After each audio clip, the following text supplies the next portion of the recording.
মুঝসে শাদি কারোগি ডম, Chris, fashion খ্যাত বলিউডের অভিনেত্রী প্রিয়াঙ্কা চোপড়া।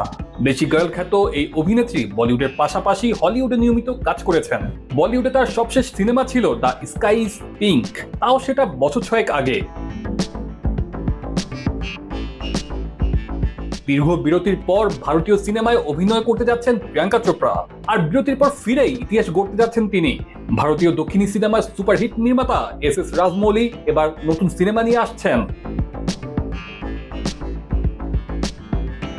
নির্মাতার ঘনিষ্ঠ সূত্রে জানা গেছে, প্রিয়াঙ্কা চোপড়া এস রাজমৌলির SSMB29 সিনেমার জন্য চুক্তিবদ্ধ হয়েছেন। জাঙ্গল অ্যাডভেঞ্চার ধাঁচে নির্মিত এই সিনেমায় মহেশ বাবুর বিপরীতে অভিনয় করবেন এই নায়িকা, যার জন্য 30 কোটি রুপি বা 42 কোটি টাকা পারিশ্রমিক পাচ্ছেন প্রিয়াঙ্কা।